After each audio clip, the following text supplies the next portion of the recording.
Chainsaw Man. Yeah. Yeah. Very weird inflection I put there, but yeah. Chainsaw Man? What do you think it is?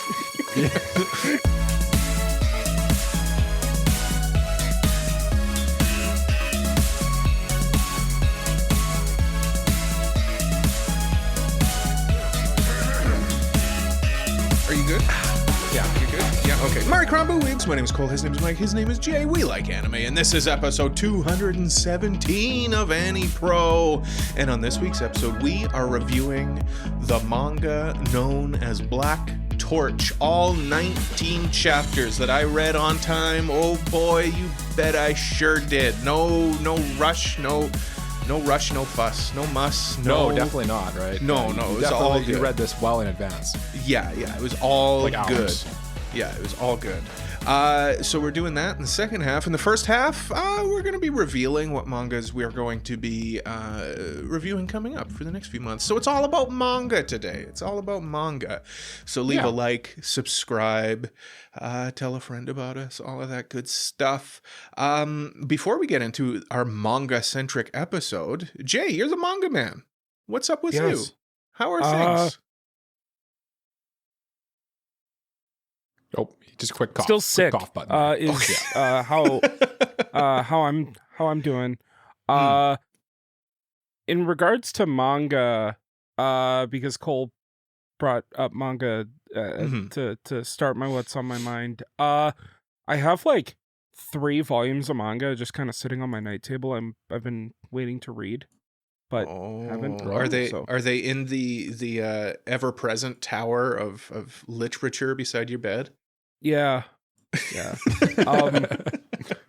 Tower has turned into towers. Oh, okay. That does happen. It just keeps going. It just keeps going, spreading. There's more than 2 towers. Okay. Hopefully nothing hits them. Knocks them over. Oh no. They're self-sufficient now. They are multiplying. They're self-sustaining now. They're self-sustaining. Yeah.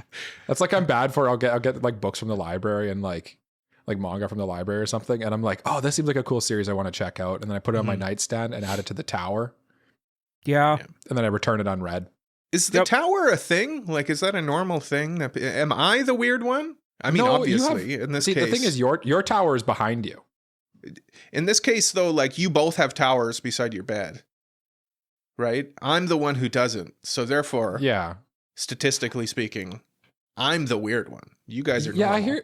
I hear what you're saying, but I think me and Jay are the weird ones, because I feel like most people don't. Like, it's just an eyes are bigger than my stomach kind of thing for me. And I'm feeling it's probably the same for Jay too, where it's like, I have aspirations of reading all this stuff. And then when it comes time for my like bedtime ritual of like read the manga, I end up like either doing my Duolingo or like scrolling on my phone and then, not reading.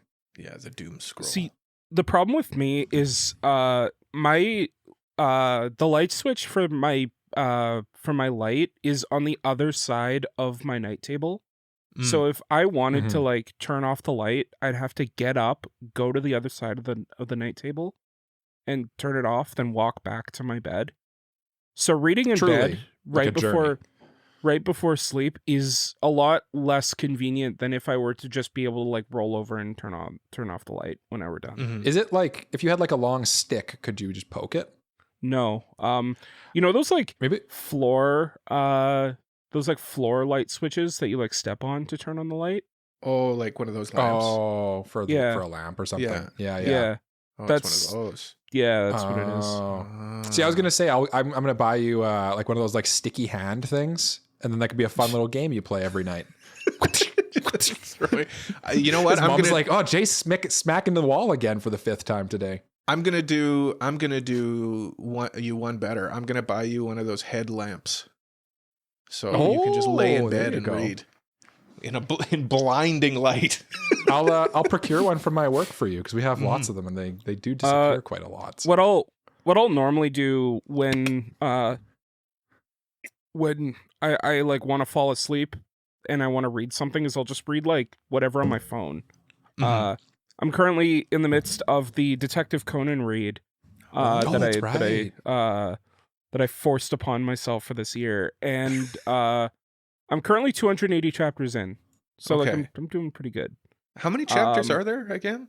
1,170, I think. Okay. Yeah, you're making progress. You're making Yeah. progress. I mean, if you keep this rate up, like you're going to be done at by like what, April? Probably. Yeah. Yeah. Yeah. You can do it. It's not bad. It's nothing to laugh at. You know, that's pretty good. Yeah.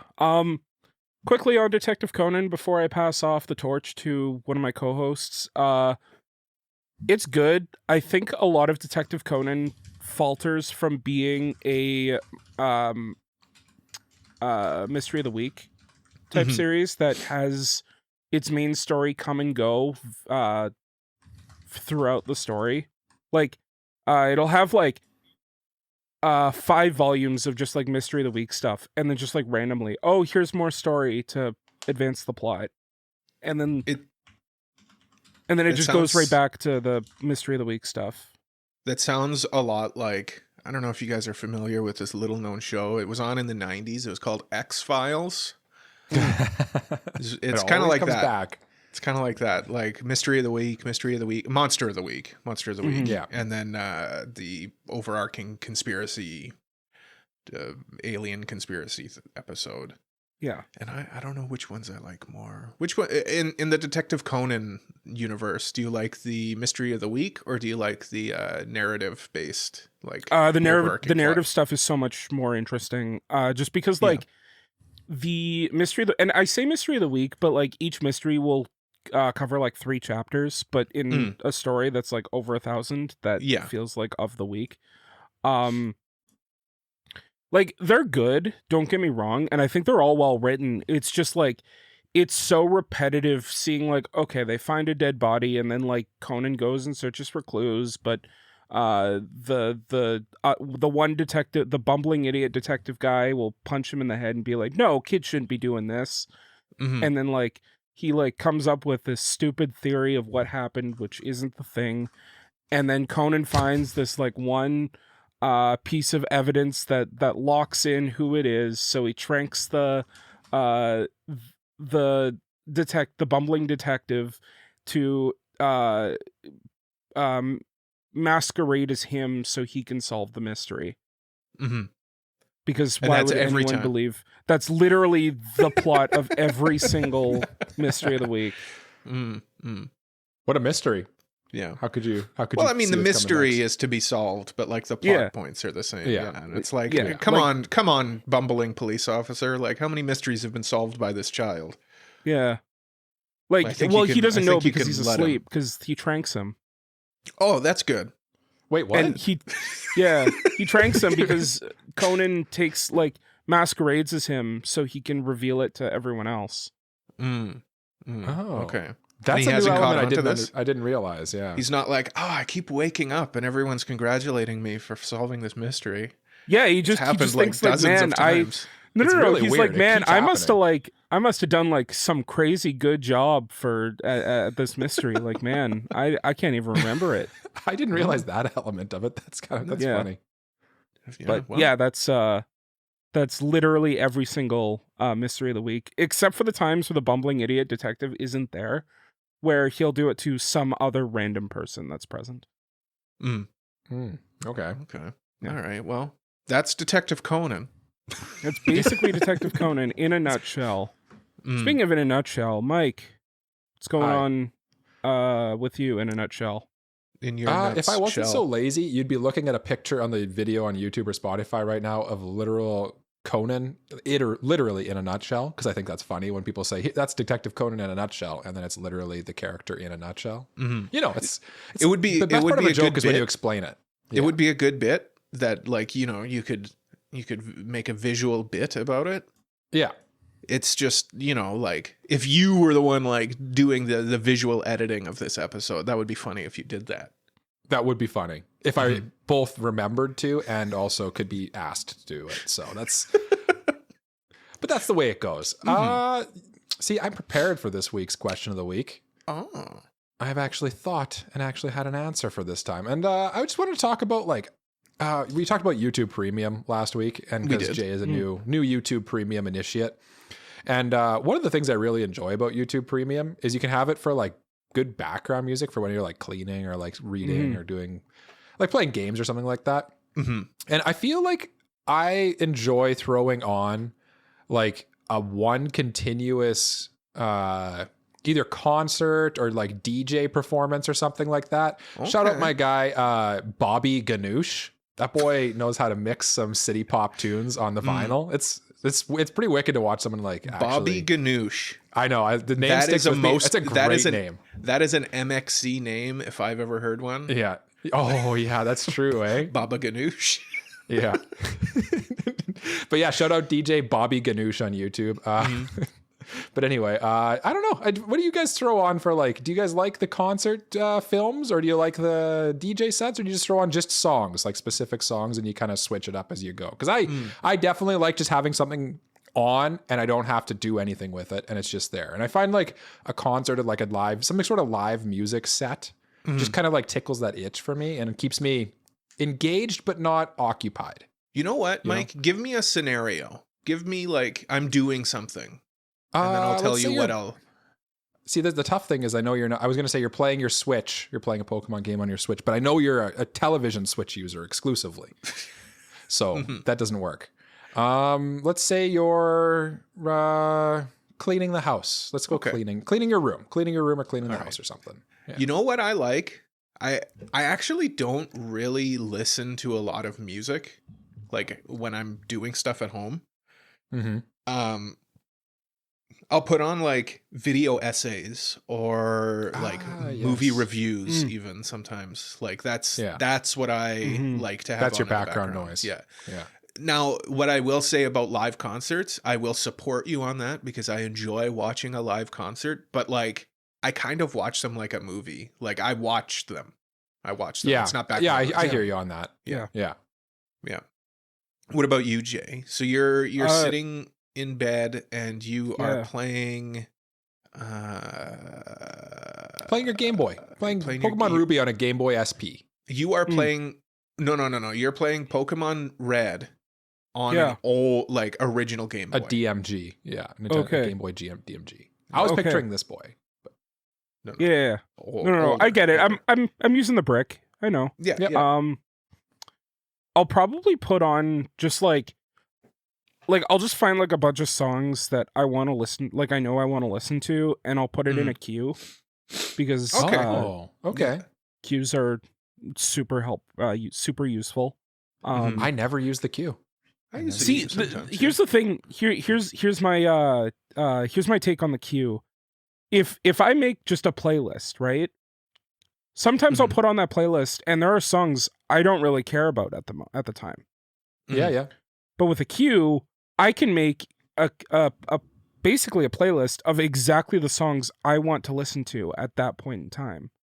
You're the ruler of your own destiny with a queue. Yeah. And I can put in the queue on. I can put in as many songs as I want, and it just goes.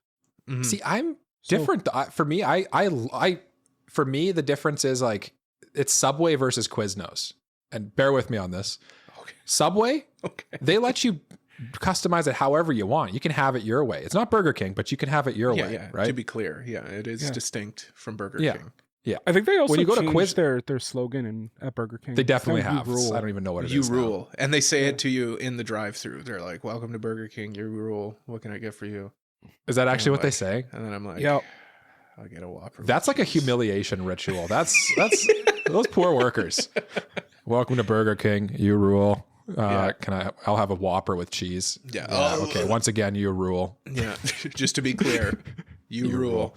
Anyway, but like the Subway versus Quiznos to me is like the Subway lets you make it your way, however you want. You can make a sub with only onions on it, no meat if you wanted to. They would say you're a strange person, but I'll do it. You go to Quiznos, they say, would you like to change it? But it's mostly preordained what you're getting. They take the selection out of it. And I kind of like that like FM radio aspect of just like putting something on and like I might not vibe perfectly with everything, but I kind of like it being a little mysterious what's coming in my direction. Okay. You like you would have been an old school iPod Shuffle guy. I did like the iPod Shuffle. Yeah, I bet you did. I bet you did. Yeah. Because otherwise you just end up listening to the same couple songs, you know? I like exploring. I like those couple songs. You Well, can't they're stop good. me. No, Yeah. I enjoy the back to Jay's point about the queue. I enjoy the queue. I use the queue. I use the queue because like I'll be listening to something and then one of the recommendations will be something that I wanna check out too. So I'll be like, add that to the queue, and then it'll just autoplay. I should get on the queue for like video specifically, I think. The only downside to the queue, and I don't know if it's just like my phone, I can't ever clear it. I'll clear the queue and then I'll go and I'll open my phone again and the queue will still be there with everything in it. And it just... I've never experienced that. It kind of... It annoys me. I don't know why it does that. That is annoying. I don't know why. It must just be me. I don't know. It just doesn't like me for some reason. Yeah, I don't know. It should, because like I'm the biggest YouTube supporter in the world. You are literally the biggest YouTube guy I know, honestly. I don't... What did I do to deserve this? What did I do? I don't know. Yeah, don't know. but What you were know we what? talking about? We were talking about background stuff. Yeah. But yeah, Cole, what's on your mind? What's on my mind, you ask me I do. this week? I did ask you. Yes. Yeah, you are currently asking me, though. Yeah. Like, we're in the midst of you asking me. To fully dissect the interactions of human conversation, that is where we stand on this one. When one asks a question, one expects an answer. Yep. And boy, howdy, do I have an answer for you. See, you can expect one, but you can also subvert the expectations. I can pull a Ryan Johnson and subvert your expectations and give you a shitty Star Wars movie instead. How I'd about really that? appreciate if you didn't do that in response to my just asking what's up with you today, buddy. Yeah, well, you know what? You know what? Here's a Mike? bad Star Wars movie. In its entirety. Which you kind of did, which is funny because that's literally kind of what you just did because I asked you what's up and then you said, I could just give you a bad Star Wars movie. Remember that? Remember? Yeah, no, what's up with me? Stuff, you know. I had to drive out in a blizzard this morning. You did. Which was not fun. So my mind I'm still coming down off of that. But I've been playing Kerbal Space Program quite a bit. I alluded to it last week, which I'm having just a blast with. In fact, I think I'm going to stop recording this episode right now just so I can go back and play it. Which is another great game for having background stuff on. I'll just throw on a video on my second monitor on YouTube. Yeah. Like I'll watch like Red Letter Media or something like that. I'm going through a bit of a Star Trek kick as well. Oh, interesting. Watching them do reviews of Star Trek. I could watch those guys do reviews of Star Trek. I get like contact high from people who talk about things that they really enjoy. Yeah. Like wrestling fans, like when Jay or Nug Deep talk about wrestling, it just fills my heart with joy. Just to see how excited people are about stuff like that. It's the same thing when I watch Mike and company talk about Star Trek on Red Letter Media. I just realized the two main guys on Red Letter Media are called Mike and Jay. Really? Yeah. How has this never dawned on you before? Jay, this has all been a machination of Cole. Yeah. I have assembled you. It's his assembled your own- subconscious yeah. to get his own Red Letter Media. Yeah. Do either of you watch Red Letter Media? I'm going kind of stream of conscious this morning. We're This afternoon, it's 1:30. ADD is ADDing. Yeah. No, I couldn't tell you anything about that channel. Even though I know you've watched them for many, many, many, many, many, many, many, many years. Mm-hmm. I've never bothered to actually type that into Google and look at them. No. I'm gonna do It's a bad friend job on me. I'm gonna play along with your stream of consciousness. If we ever make a company, are we gonna call ourselves Purple Tape Entertainment? We should. Yeah, we should. I mean, yeah. Like if we make the parent company that runs. Yeah, that'd be funny. That runs AniPro. Yeah, and like if we have spin-off podcasts. Yeah, or like my individual channel would be owned by the AniPro Corporation. Yeah, would be owned by Purple Tape Entertainment. You know what? I'm gonna put a bookmark in that. I like that. If we ever get to that point. Any of our subsidiaries. It'll be like Alphabet owning Google or Meta owning Facebook. Yeah, that'll be our parent company. This is my final stream of conscience. I don't believe you. If you Okay, I'm starting purple tape entertainment. Okay, we know. And each of you has an opportunity to start your own podcast. It can be on anything. It can be on anything. What would you podcast about, Jay? Probably Shonen Jump. Shonen like Jump, specifically Shonen Jump. Yeah. Okay. That is kind of your passion. That makes sense to me. Yeah. Okay, Mike. Because like I agree. Like it's kind of like Cole said earlier. You want to do something that like you're clearly passionate about. Because as soon as you like the passion dies, people like it's just not interesting to listen to when people are just like giving like one word answers or just like it's just not good. Like it's just not a good time for anyone involved. So I've always kind of thought like I've toyed with the idea when I have more time of starting a more of a YouTube channel, but I'd be more in the vein of like a Moist Critical or something like that, where I kind of float all over the place. Reaction content, kind of reaction-ish content, or just kind of like more. I enjoy our reviews that we do, but just maybe more like kind of less review and more just my thoughts on things. I think is how I would approach it. I've thought about it a few times. It will happen eventually, but someday. Yeah. What about you, Cole? I think I would start a podcast about 3 guys wearing gray shirts. I feel like that's probably where I'd like varying shades of gray that go from like darkest on the left, middle is the lightest, and then semi-dark on the right. Truly the gradient. No, I'd for sure I would love to do like a politics podcast or hear me out. I'll Coast to Coast AM. I would love to do like a late night style conspiracy theory based podcast. First episode, Swamp Thing. I mean, Cole, you literally started that podcast before. I did start that podcast before. That was my first podcast, which was fun, but I feel like it was tough. It was tougher at the time. You didn't have 2 yuppies that you could pressure into doing it consistently is really the problem. From the outsider's perspective, is you had people who were you needed people who would be there every 2 weeks or a week or whatever it is, right? Yeah. It's you needed a commitment. consistent client, or you needed a group that would be consistently there with you to do it. Yeah, like for 5 years straight, not missing an episode. Not missing an episode. Even when we go to halfway around the world. This podcast is about to span 3 Japan trips without missing an episode. True. Well, I missed one on mine. The podcast as a whole did not. No, the podcast as a whole did not. And I remember when we have missed exactly 1 episode in our entire run, and it was because of editing issues. Oh, that's right. I forgot about the icon disaster. Yeah. Oh, the icon disaster. I thought we fixed it though in the end. No, we ended up putting something had to out. miss the week because some editing problem happened. Yeah. And I think we either had to re-record it or like we had to just go, I don't have time to get this done.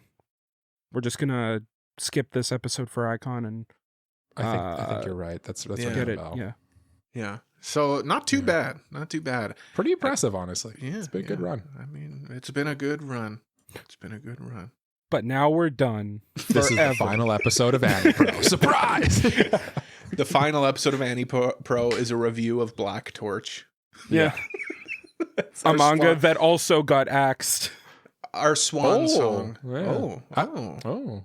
Actually, you know what? The next episode would probably be a pretty good episode to literally end. Like our final episode is the Weebies. The Weebies? Yeah. Oh, someone's there. Someone's there. Not my problem. No. Not They my can problem. That actually would be that actually is a very interesting discussion. What would be your ideal final AniPro episode? The swan song? The swan song of AniPro? Yeah. It would be Jay Just us. freestyling for an hour. For an hour I was going to straight. say, basically just like just a 2-hour rant session, I think would be the... Yeah. So I think the ideal final AniPro episode, we don't actually record anything. We just take all of like our best clips and put them into an hour-long compilation. Mm-hmm. Oh yeah, that would work too. It'd be like 3 clips and then 56 minutes of silence. No, it's oh shoot, I just had an idea and now it's gone. It's gone. That's okay. Oh well. They float away. Brought to you in the by wind Purple Tape sometimes. Entertainment. Purple Tape Entertainment is proud to present 2 Nothing. hours of silence. 2 hours of all 3 of us screaming off a balcony. 2 hours of perfect ASMR silence. Yes. Every now and then you'll hear like a chair moving or something. Yeah. Like we'll be here. Oh, yeah, we'll be here the whole hour. Like the camera will be rolling. Yeah. And like, we're just kind of like, how about them Mets? How about them Mets? They got the Jays guy. Yeah, Mets. I heard. Yeah. And apparently that guy was really good, actually. Yeah, he is. That is a big loss. That is a big loss. Especially because the Jays are kind of trying to ramp up. Yeah. Well, the Jays have made some pretty good signings. I got that Japanese player. I can't remember. Shohei Ohtani? No, Kazuya something. Kazuya something. Yeah, so I feel like that's a big get too. But that's a big get. That's a big get. Kazuya He's been Kinoshita? No, not far off though. I think his last name starts with like an O. I think. I don't know. You guys, we should probably move on though. You guys have been like stringing me along, making me just. It's not my fault. It's not my fault that I don't know what to talk about. It's because Mike asked me. Yeah. You kind of honestly, like what happened to you was what happened to me last week, where I was just like, I'm not ready for this question. I just can't do it, so I'm just going to talk. Yeah. This was my freestyle. I don't think you even answered the question of what's on your mind. You just like. This is all on my mind. Yeah. We just literally went. That was actually the most into Cole's mind we've ever gone before. There was no preparation there at all. This straight off the dome. Truly. This was my freestyle. This was my. Anyway, still waiting for your next freestyle rap there, Jay. Well, I was gonna say I feel like Cole did prepare something, and that being his next manga review pitch? Yes, there we go. We go. Okay. Yes, let's reveal our upcoming manga reviews. So what we do is we do our reviews in blocks. So we basically announce like our upcoming 3 reviews after we're done with the previous 3. And today is the final manga review from the previous block. So we have to start a new block of manga reviews. What we are going to do in traditional AniPro order, we'll just reveal the mangas that we have selected for us to review. In traditional AniPro order, that means me, the oldest, the wisest, the smartest, the smelliest host gets to go first, and that's me. I kind of came at this from, I wanted to pick something that has an upcoming anime adaptation coming out. So I looked at the spring 2026 anime, and one of them kind of stood out to me. It's one that I've thought about reading, but I haven't gotten around to it. So why not use the podcast as an opportunity to force me and my 2 co-hosts to read a manga, and that manga has an English translation of Botan Kamiina fully blossoms when drunk. I revealed this before recording, and Mike said this is the most coal-coated anime of all, and manga of all time, and I agree. I'm looking forward to this. I don't really know what to expect. I'm assuming it's a bit of a slice of life type of thing, but I really don't. Like, I'm going into this one pretty blind. Have you guys, like, do you guys have any inclination about, like, what this is at all? No. Frankly. Yeah, perfect. Yeah, I was hoping Jay might, because he's kind of the manga guy, but like I was pretty intrigued because I'm looking at, like, in preparation for this, like what anime is coming out in spring, because that's kind of when we'll be doing these reviews is end of this season. So it's good to do, it makes sense. And the artwork for the anime announcement that's coming out in April actually looked like very like, oh, that seems like a very interesting and like, it's very classy looking. It's like this girl standing in a river in a white dress. I'm like, oh, what's that? And then I look at the source material and it's a girl holding a beer bottle. And I'm like, that's very different vibes. But it's cool. It's a college party type situation kind of thing going on. Like I'm always here for like the college situations. And this kind of feels, it's got the mix of like drinking mixed with like kind of a will they won't they relationship with adults. Like it just feels so Cole coded. Like everything about this, if we were doing a bit where I was like, let's make a manga for Cole, it'd be like journey to the bar after work with you or something it'd be called. It would be like smoking behind the supermarket with you, but instead of smoking, it's drinking. It's drinking behind the supermarket. Yeah, drinking in the alley behind the supermarket. Drinking at the girl bar would have with to be you. like a little bit like me, a little bit like teasing and mean, but like also very sweet and soft. You know? And also like mommy vibes, but short black hair. Yeah. And the guy has to be kind of oblivious. Yeah. The guy is just me. Yeah. The guy is just me. The guy is just Cole. Yeah. Like straight up. Like his name is Cole. Yeah. The selling feature for this one is the final line in the anime description is a tipsy teasing girls comedy. I mean, Cole's like, you son of a bitch, I'm in. I'm in. So that'll be our next manga review then by just as we move along here. Mike, what do you got for us though today? Yes, I have decided, because I was between two and I wasn't sure which one I was going to go with, but I've decided I'm going to choose a manga that I know is I know Jay Garrity and Sama has talked about it several times, and it's Akane Banashi. Also getting an anime in spring, and it's when the anime was announced, I saw like so many people like super excited to see this, like, because it was kind of a surprise announcement. Like you wouldn't have expected this to get an anime. I feel, because it's kind of a cult hit, I would say at this point. Because correct me if I'm wrong, Jay, but it got kicked out of Shonen Jump and into Jump Plus, right? No. It's actually pretty popular in Shonen Jump. Oh, maybe I'm thinking of a different one then. Okay, so see, he corrected me when I was wrong. That's what I asked for. That is literally what you asked for. Yeah, that is what I asked for. But yeah, it's cool. It's about Rakugo. It seems pretty stylish. Like the characters have a kind of a cool look to them. I really like. Like I said, it seems pretty popular. It's reviewed well on AniList. And maybe I'll ask, before I throw it to Jay, who knows what this is about. Cole, do you have any initial impressions of this one that you want to share? Other than Jay telling me to read it, no, I don't really like. I have about as much impression of it as you kind of described. I know it's a beloved manga by certain hosts of AniPro, certain employees of Purple Tape Entertainment. But no,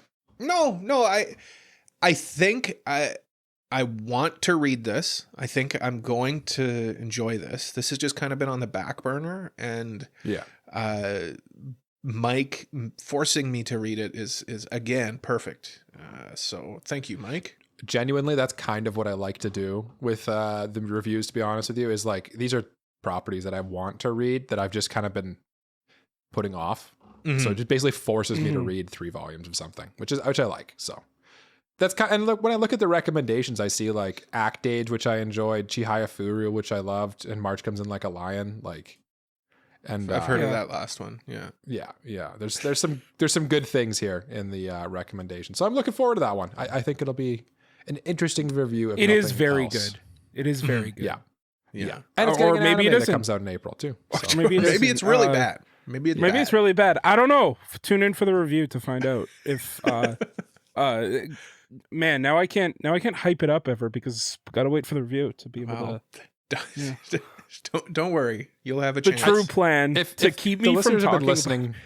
If they've been listening for a long time, they know how you feel about it. To be honest with you, Yeah. But the questionable thing is that it's getting an adaptation by Studio. Hold on, ZEXCS, who are best known for Shadowverse. Okay. The director is the director of Witch Hat Atelier. So if that is good, then I mean, and the story in and of itself, according to Jay, could potentially, possibly, maybe be good. I don't want to put any words in his mouth, but I'm not. With adaptations like this, I'm not concerned about the studio. I also just like from the trailer, it looks like it's in good hands. Yeah, it does. And Studio Zex did the first adaptation from the Tatsuki Fujimoto 17 to 26, the one with the chicken people. Oh, which that's looks my good to me. favorite one. It was good to me. It was good to me too. So I think maybe they're on the way up. It's weird. They've been around since 1999. Never heard of them. It's an Engie situation. I'm telling you, it'll be good. It'll be good. Hopefully good. Now, what will be the best though is if Jay could tell us what manga he wants us to read next. Yeah, I guess it's my turn now. Because you both went, so now I gotta go. So you guys both went with shows that how do I put this? Are a bit more male directed. Like okay. Either a shonen or a seinen. But I wanna read something a bit more shoujo. Oh yeah. We haven't read a shoujo to in boys. a while. Jay's going fur to girls. Yeah, okay. You want to tap into your feminine side. I like it. Yeah. I like it. But at the same time, we're gonna be watching now and then here and there, and I wanted to, with that review, explore what it like because people have like a negative stigma on isekai, to kind of see like if there's anything that like can isekai still be good even just for being an isekai. And in the same vein, but on the opposite end, there's a certain, I don't want to like subgenre of anime that I feel like every time there's a new one, people flock to it.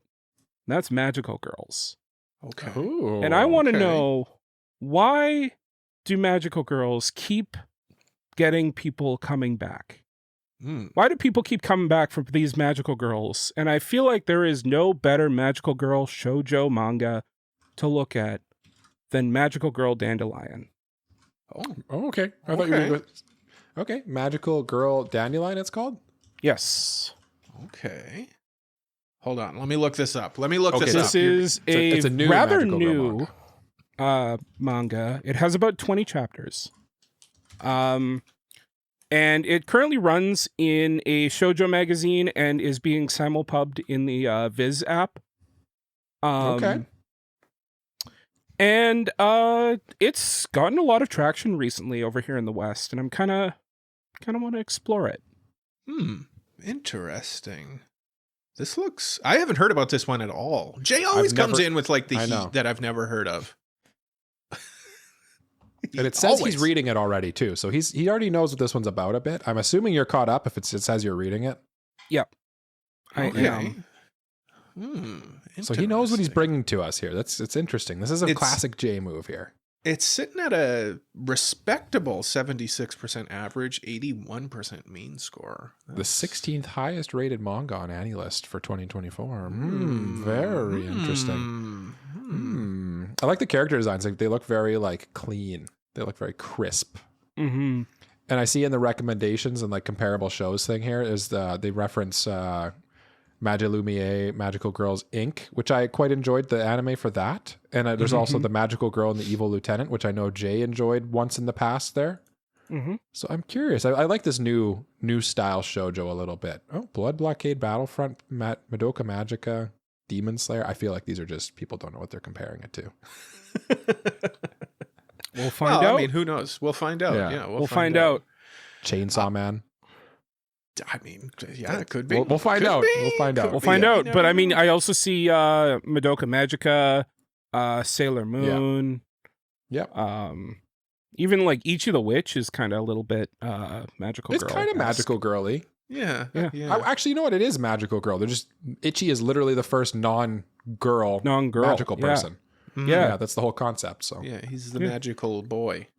Yeah. Mm-hmm. I'm excited for this one. This is a cool manga I would literally never have heard of, which is weird considering it's Viz. Yeah. Interesting. Yeah. So stay tuned for the first 3 volumes of that. Stay tuned for the first 3 volumes of that. Stay tuned for the first 3 volumes of Akane Banashi, or is it Akane Banashi? Yeah. Akane would be tomato how it is. Tomato. And stay tuned for the first 3 volumes of Botan Kamiina Fully Blossoms When Drunk. Yes, we will be reviewing all 3 of those in the next few months. We have reached that point in the episode where we take a little break, just a teeny tiny little break. But before we go into a break, it is tradition that we ask you a question. And this week, AniPro asks the following question, and I'm taking it. I'm going to ask this right now. Take it. AniPro asks the following question. The glitch, true or false? The glitch in Skyrim, where a giant hits you with a club and launches you hundreds of feet into the stratosphere, was fixed by Bethesda, but they patched it back in because fans loved it. So mull that question over, think about it, and we will answer that question right after this. Break.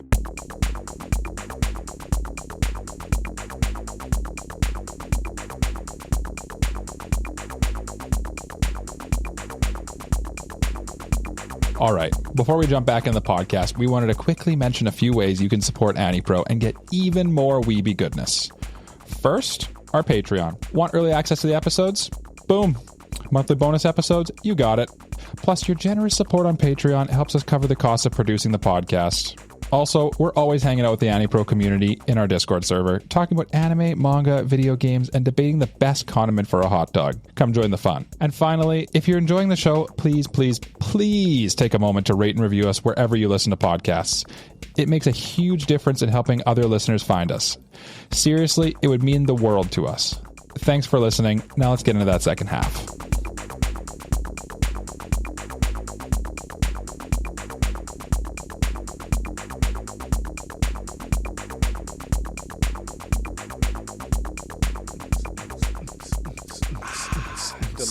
Delicious water. Welcome back, dear listener. Oh. What? Huh? What? Huh? How was your beatboxing? I thought that was good. Hopefully it matched up to the beat of whatever song you had for the music. It didn't. It probably didn't. There's literally no chance it did. What are you drinking? How's your juice? I'm having some good water with liquid IV in it. Keep that hydration happening. Important. Important. Nothing wrong with a little hydration from time to time. Actually, literally every day you should be hydrating. Cole, you asked a question before the break. Okay? I did. Yes. Would you like me to reiterate the question? Sure, if you're ready for it. I was going to, but now that I'm ready. Proposed, now that you're ready, I want you to. I really, okay. I would like nothing more than for you to read the question once more. I will read the question once more. And this week, the question is, true or false, the glitch in Skyrim, where a giant hits you with a club and launches you hundreds of feet into the stratosphere, was initially fixed by Bethesda, but then they patched it back in because it was so popular with the fans. Is that true or false? Well, Cole, the facts of this matter are, and I think I remember this actually happened to me in my playthrough of Skyrim a little bit. Yeah, it's true. They did fix it because it's probably a pretty easy fix. And then people got mad basically, and they were like, "No, put that back in. I like that. That's fun. That. That's fun. That's silly. I like it." So they actually unfixed it, which is I like that. I like that the developers were like, "Oh, okay, I guess sure." Guess we wasted a lot of time and money fixing it, but here you go. Have it back. You did waste a lot of time and money fixing it because it was This was not a problem. It was not a problem. It was not a problem. I guess it was a problem in the sense that like, oh, it doesn't fit our vision of blah blah. But it's like, well, it's one of those. It's like how sometimes the right thing isn't the right thing. Mm-hmm. You know, like, is it correct that you fly off to the moon when a giant clubs you? No. Is it the best thing for a fun game? Yes. Yeah. Right? Yeah. So sometimes doing the thing that's technically wrong can be good, you know? Mm-hmm. Mm-hmm. Good job, Bethesda. And at this point, I guess now that we've answered the question and retained you through our break, hopefully, Jay, you're the manga maestro. So I am. The rest of the episode is yours. We are your little puppets, make us dance. Yes. Well, over the past couple weeks, we were tasked with reading and comprehending and then now reviewing Black Torch, which was a 5-volume, 19-chapter manga that published in Jump Square in 2016, and then in 2018 was later moved to Jump Plus to finish its run. And just for a little bit of a background on what it's about, because, hey, I'm the one who suggested this manga, because it was a manga that was very, very quickly axed after those 19 chapters due to a lack of popularity.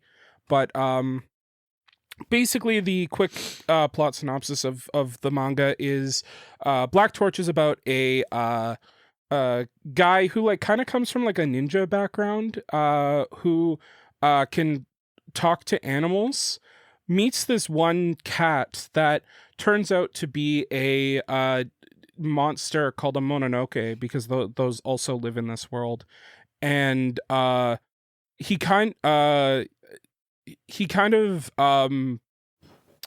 merges with this demon cat thing due to a certain sequence of events that leaves him in a very perilous position, and merging with him keeps him going. But because of that, this group chases after him and kind of initiates him into their group to it's Jujutsu Kaisen. It's the setup to Jujutsu Kaisen. It's a setup to a lot of so many things. manga. Yeah, it's Bleach, it's a Jujutsu Kaisen. It literally goes and goes and goes. Yes.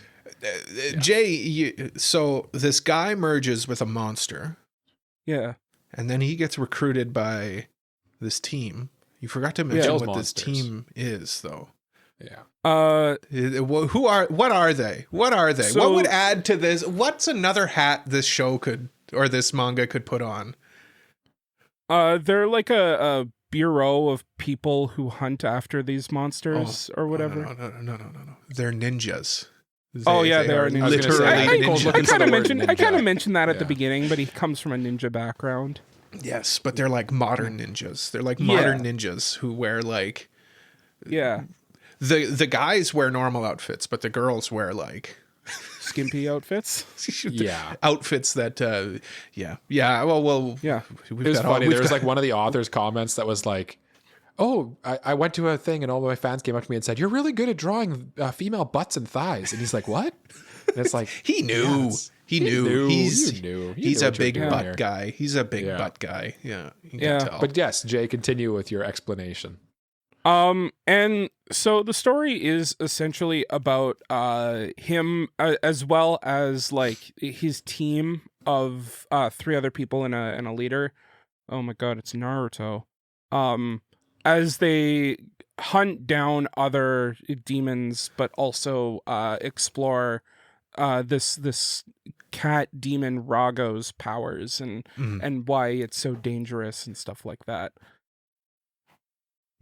I think that is a just fine description of this show.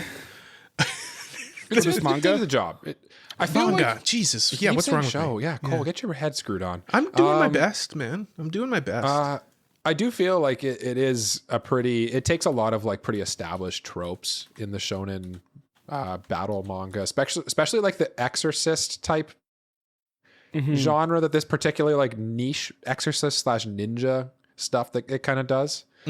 I feel like it, like if you've read a lot of works before, you're going to recognize a lot of tropes here. Particularly when we get to our comparable thing, we'll probably talk about some other ones that are. Yeah, there's a lot of really easy comparisons to draw to this one, I guess I would say. Yeah. But speaking of that, no, there's one other thing first. Other relevant and interesting info. Yeah, like I said, this started in Jump Square, then moved to Jump Plus in 2018. Mainly because it was an axed manga, but the cool thing about it being axed is it's getting an anime very soon. And that's kind of why I picked it for review, is I wanted to look at this and say, like, was this worth getting an adaptation after being axed? Or, like, what's going on there? And at the same time, unusual. Yeah, and at the same time, I also wanted to talk about, like, do we think that manga that have been canceled or axed by other magazines, Shonen Jump or otherwise, do you think that they deserve an adaptation if they're still good, or like if people like them?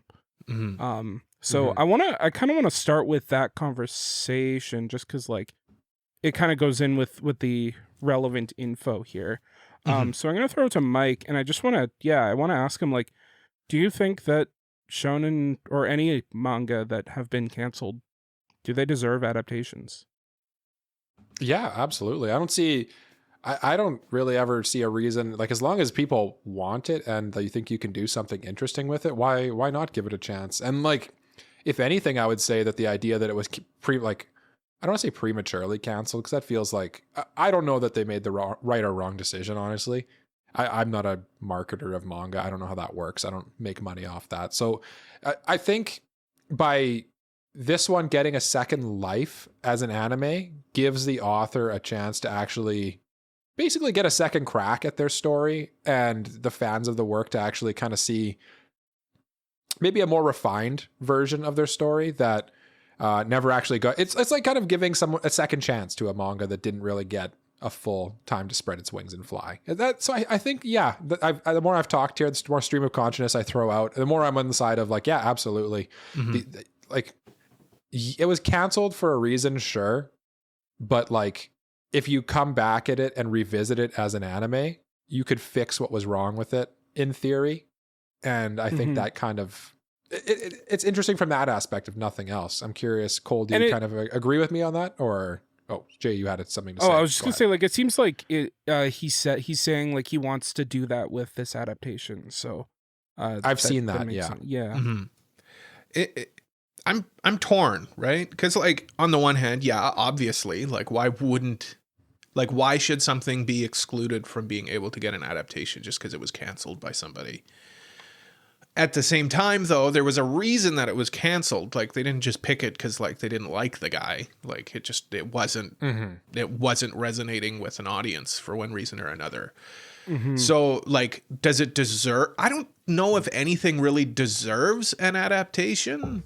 That's an interesting word to use, right? I guess, deserve. But like, I don't know. Like, I don't know if it's the best business idea. I'm really curious to see how this will be received. I think that's kind of the angle I approach it from, is like, sure, maybe it's something that like gained popularity in the West, because like that's kind of why it got an adaptation, is like the West kind of got drawn to it after it was already canceled, and particularly France apparently really liked this manga. Yeah. They're butt people but anyway, in France. Yeah. It's not surprising. There are only 5 volumes of this thing to sell. So like, what are you really selling from this? Is 5 volumes the angle? This could pretty easily wrap up in one 13 episode season, I'd say.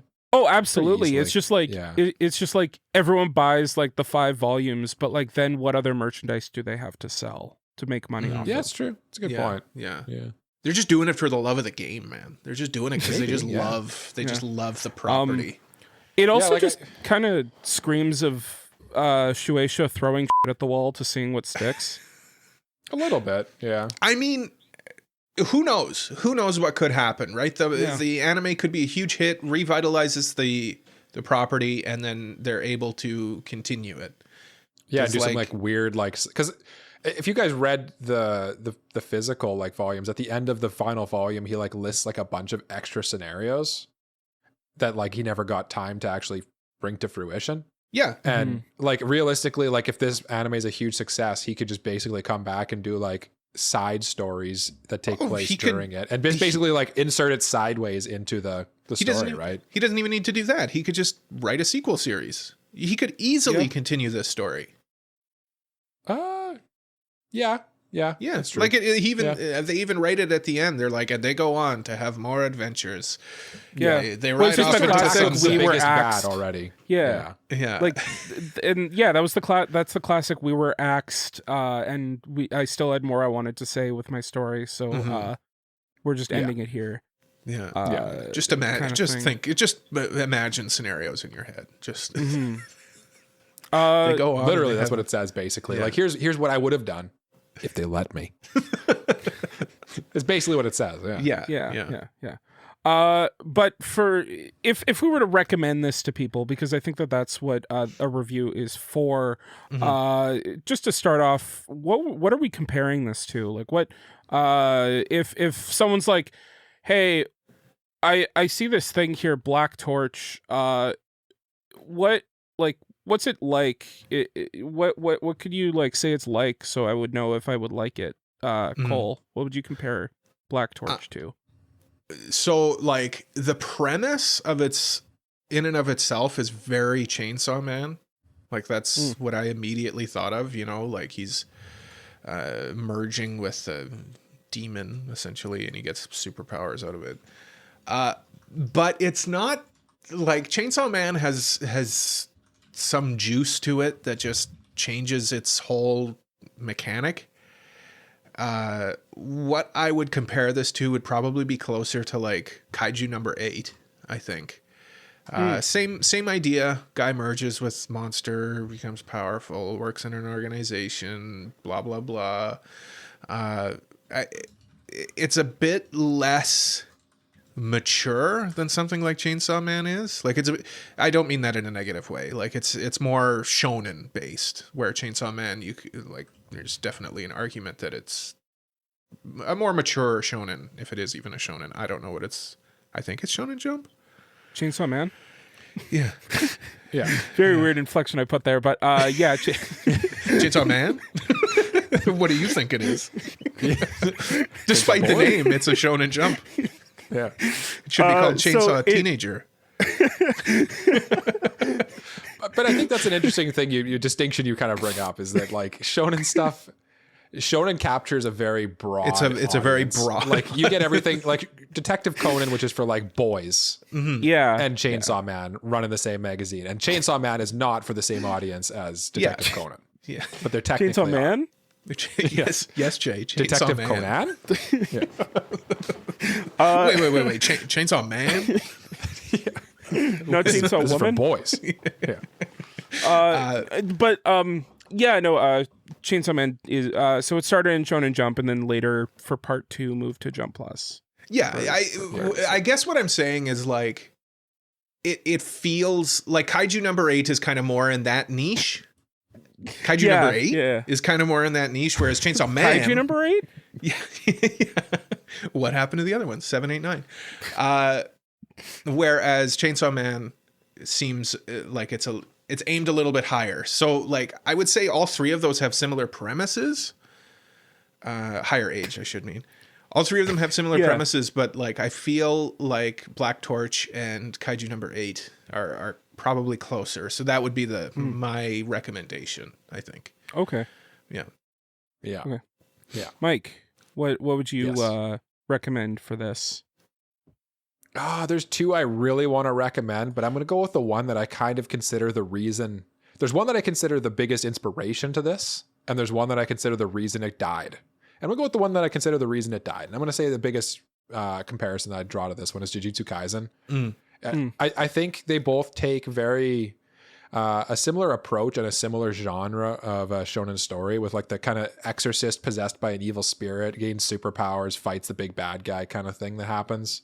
Kind of with like this, like they even have similar protagonists where like Yuji and the main character of this is kind of like also just sort of like a happy-go-lucky kind of, I don't want to say an idiot, but like kind of just charges in fist first is kind of his move. And that's sort of like, that's just very similar. And you know what the really weird part is they both like started like essentially at the same time.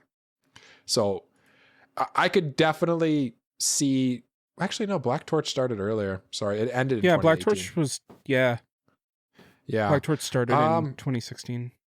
Yeah, so it ended in 2018. March. Yeah, so Shonen Jump basically said like, oh, okay, we're actually going to take Jujutsu Kaisen over Black Torch, and then they killed it. But anyway, maybe I don't know. Maybe Jujutsu Kaisen copied Black Torch actually in hindsight. Interesting. Yeah, they all copy each other. It's a big orgy. Yeah, well, I mean, I think I'm not going to say the other one because I think Jay's going to go there, but they're all copying something else that is one of the biggest 3 manga there ever were. Yeah, is what I'll say. No, I think like and a lot of mangaka have said this in the past. Like Bleach is one of the biggest inspirations for modern shonen manga, and like you can really tell how much inspiration this takes from Bleach. Like it just has the same like kind of like style approach to it in terms of art and somewhat like character designs. I feel like the character design philosophy feels very Bleach-esque. I agree, especially 100%. like later Bleach. I really felt like as I was reading this, I was like, this feels like a Bleach fanfic almost. Yeah. Visually, they're like you said, the character designs are very, very similar. Like, I didn't notice it, but my brain did, you know? Yeah. It's something to do with the art style. Instead of apparently the authorka, the mangaka of Bleach, Tight Kubo. Remember, we had this discussion. It is tight. He kind of grew one of his big things that he did was instead of using like the little dots to color in the blacks, he used full black. Like he just colored it in with ink, all black, and it just creates this like distinct style. And this manga does the same thing. Yeah. Which is really, and you notice it a lot. Yeah. And I mean, just like the on top of that, like the different forms of the main character, the like there's aura farming in here that like Bleach has as well. The love for swords that like a lot of the characters have swords for like no reason. For no reason. Yeah. But like just because it's cool. The Tight Kubo, he likes the up top part of women. This guy definitely likes the down low part of women for sure. Yeah. You can tell. Yeah. Like Orihime, it seems like sometimes he's like, Tight Kubo's like, I wonder how big I can make them before people call me out on it. And this one just seems like the guy who wrote this one is kind of like, I wonder how big I can make her thighs and butt before people say it. Look, she looks like Mrs. Incredible. Yeah. It's definitely a thing in this manga. Yeah. But I think just going off of there, we can jump straight into the visuals. And with this first point, I feel like we kind of covered this one a little bit. But did the art in Black Torch at all feel derivative, or like did it like was it able to stand as its own thing, or did it feel too much like a copy of another thing like Bleach or whatever have you? I'm gonna start with Mike here. Yes. We kind of talked about it a little bit in the last one. Did it feel derivative to me? Like, I guess how I interpret that is like, do I think it's basically copying something else? Like it's not really doing anything original on its own. And I kind of feel that a little bit. Like it did feel very, like I said, like honestly kind of like a Bleach fanfic at times. Cause it's just, you're just like, you're reading it and you're seeing the designs and stuff and the way the battles kind of play out and stuff. And it's like, you just get this taste of Bleach in your mouth and you're like, I don't remember drinking Bleach. Shouldn't drink Bleach. Shouldn't. But like at the same time, unless it kind of, unless you have, well, that's a throwback. I remember. I don't know. I don't know if I'd say it feels derivative, but it does at the same time. Like, I feel like that's just saying it is derivative of Bleach is kind of like saying like a pop song's derivative of the Beatles or something. Cause it's like, yeah, but things are derivative and inspired by one of the best things of all time. So that's not real, like Bleach is super inspirational. So if we just start saying everything's derivative of Bleach, it's like, well, yeah, cause it kind of is. Yeah. Yeah. It feels like an insult, but I don't want it to be an insult. I don't know how to word that. And I don't know, Cole, do you have thoughts on that at all? Basically the same thing. Like, I think I don't want to use derivative as a bad word. Like, yes, it is derivative. It is. It takes heavy influence from what came before it, but like everything does. Everything takes influence from what came before it, unless you're like breaking the mold or something, and you're doing something like completely unique. But like, this isn't really like setting new ground or anything like that. Like, it's a pretty standard shonen. So like, I'm not Which gonna. I think is kind of why it got canceled. Yeah, but I'm not gonna. It kind of doesn't. Yeah. I'm not gonna beat up. Like, it looks good. Like, I'm not gonna say like, it looks too much like Bleach. This is bad. Like, no, it looks totally fine. Like, I actually think the art in this is very serviceable. Probably the high point, to be honest with you. Yeah. But yeah, I think Mike and I kind of come down the same way, but I'm curious what Jay's, I would kind of push back on it a little bit, because like stuff like JJK or like other things that are clearly also derivative of Bleach, like they have their own art style that sets it on its own from Bleach, even having like that. Whereas like, I feel like this feels artistically closer to Bleach's art style than something on its own. That's a good point. Yeah. And I feel like that's the point I was trying to get at, is like, this feels more like someone was trying to draw Bleach art rather than like someone drawing their own art being inspired by Bleach. It's the meme of it's the meme of copy my homework but don't make it look like you copied my homework, and it's exactly the same. Whereas like JJK similar, but like they changed it up enough to make it unique. Yeah. So I get that. Yeah. I think the artwork is definitely, but like the more I think about it, the like realistically, like the setup of it where he's possessed by this like being or whatever, that's actually kind of not very Bleach. Yeah, the question was about like the art. Story, the art, the art specifically. Okay. Yeah. Oh, this guy's stealing from everybody. Everybody steals from everybody. That's the thing. Like, well, I mean, shonen is derivative in nature. But the reason the reason the question was about the art is like, shonen steals a lot of tropes from everyone. So, but art wise, I feel like that's where you can differ. With that, and it just felt super close to Bleach. But that being said, in the same vein of the art style, were there any like specific character designs or like visual choices that stood out to you? There were certainly things. Yeah, there were certainly things that stood out.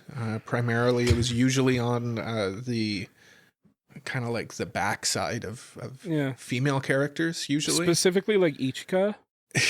Ichika's outfit is ridiculous. Like, the outfit that they put in, and she's the only girl who wears that. But it's there was this point when I was reading it, the guys and the girls wear similar outfits, but it's clear that the design of the outfit was designed around the female form. Like, they wear Ichika and was like, "That's good. That's good." Now, how am I gonna? And then he drew it on the guy, and he's like, good enough.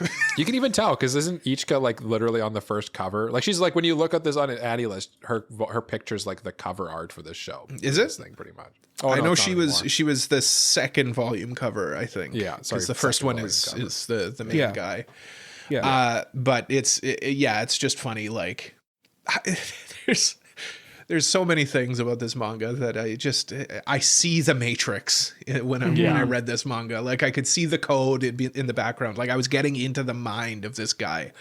It was interesting. But yeah, I mean, that's like, not to sound like a big gooner, but like, that's obviously like the thing that stands out about this. Like that doesn't really do anything special. He's just a butt guy. Like that's kind of the thing that stood out to me. I would say even to the point where like he spent so much effort drawing her like that it almost looked like strange. Like I felt like she looked a little weird. Sometimes. Like the proportions were a little off weird sometimes. And it was definitely one of those ones where you're like, oh, the camera angles in this sure are strange, aren't they? Yeah. At times. Yeah. But like, that was one thing that stood out to me. And I feel like we've really addressed a lot of the other thing that really stood out to me, which is just like the basically Bleach copy pasta, where it's like, yeah, I just really love the art style of Bleach. And like that's fair. It's really good. That's probably the high point of Bleach. Like super talented. It looks really good. Yeah, the guy drawing it is obviously talented. Yeah. It's just maybe he's not the most creative guy. He needs to maybe just do it like, if it wasn't like the same genre as Bleach, you know, like I feel like he wouldn't, if he did like a detective story or something, or like or like if he did like something, anything or like a sci-fi series or just something different. Yeah, like instead of just that'd be a sci-fi. I think this guy would do a cool sci-fi series. Yeah, I don't know what Heart Gear is, which is I think his sequel. It's his other series, which is a sci-fi. Oh, okay. Yeah. That's what I was alluding to. Real quick synopsis for that one. In a ruined world, a human girl and a droid live a humble life, then one day encounters a mysterious new droid. Now all three of them live together as a family. But then. Seems interesting. Okay. I might check that out. I might check that out. Yeah. Spoilers, this manga didn't leave the best taste in my mouth. So I don't know. We'll see. Yeah. Maybe I'll check it out. Yeah. But for me, I feel like Mike kind of covered my thoughts on the art. Like, it looks like Bleach, and Bleach looks cool. Like, I love the there's a lot of aura farming moments in this, and like I think those are the coolest moments visually in this manga. Like when he gets that like power up where he looks kind of like a ninja cat. I thought that looked really cool. Yeah. Or like when he's fighting that one guy with the scythe, and like just some of the paneling in that just like really looks just awesome. Like classic shonen, really cool paneling. So like that stuff probably stood out the most visually. Aside from the obvious gratuitous Which we can all agree is it's like pretty gratuitous at times. Yeah. But it's not like in a real like, it's not in like a, like I wouldn't be afraid to read this at like work or something. It's not that kind of gratuitous, but it's like obvious what he's doing. Like Cole said, you see you see behind the screen of it a little bit. Yeah, I mean, like this isn't like NSFW or anything like that. Like it's pretty PG, but it's PG. Like it's very clearly like shonen ecchi kind of thing. Yeah. It's like it's pushing the limits. It's like we want this 13-year-old boy to be aroused by this. We're giving those 13-year-old boys nosebleeds. That's what the point is. Yeah, exactly. Yeah. But he can still put the poster on his wall. Yeah. And Mom won't yell at him. Yeah. But we're gonna move on. We're gonna move on from the plot and talk about the other plot. Hey, nicely done. That's why you pay me the big bucks, baby. Checks in the mail. Speaking of the plot, does the plot overuse common shonen tropes? And if it does, even if it does overuse them, do they work for the sake of the story?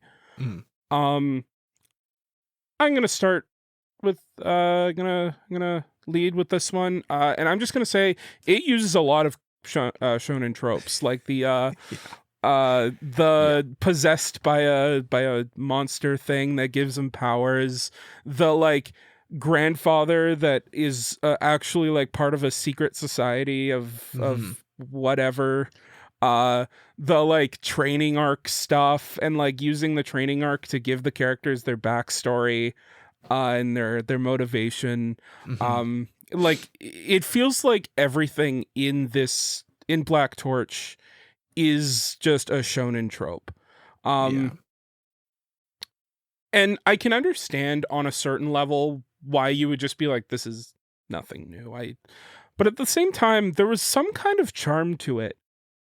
Like, as I got into it, I was kind of like, there's just something here that like is fun. It's not like S tier, like groundbreaking, life-changing stuff, but it was fun. It just jived with you. It was fun. Yeah. Yeah. I think like obviously, yeah, it uses like too many tropes to even count. Like the team of the one girl, the main character, and then the other boy in the team that you kind of butt heads with. Yeah, it's very Naruto in that sense, with kind of the team structure and all of that. I think like a big problem from this was like it didn't have time to really separate itself from anything else. Like I think that might be like what its big issue was. So it just kind of relied on a lot of these tropes, and then it just kind of rode them and didn't have a chance to really dive into anything unique about it. Like it set up stuff that it just didn't do anything with. So, but yeah. I mean, it uses a lot of tropes, to its detriment, I think, personally. Okay. Yeah. I think it does use a lot of tropes, but I feel like sometimes tropes aren't all that bad. But I think some of the tropes just felt like he was just like basically had a big bag of tropes, and he just like pulled the trope out of the bag, and it's like he reaches in there and rustles around. He's like, oh, okay, we need a grandpa character. We need a character, like a mentor figure or whatever. And it's like, Grandpa's actually really strong and actually trained the organization. Oh, okay, cool. Okay, plop that in. It's like, but he didn't really like, he didn't tweak the formula at all enough to make it like his own. It's kind of, I guess, a critique we have of this manga as a whole so far is just like, he just kind of one-to-one'd it instead of just making a new thing out of it. He didn't just like Control C, if this Control was V. YouTube. Yeah. If you know, like it's not, what's it called? When you take something and you make it your own and then it's transformative. Plagiarized? It's not transformative. Transformative. Yeah.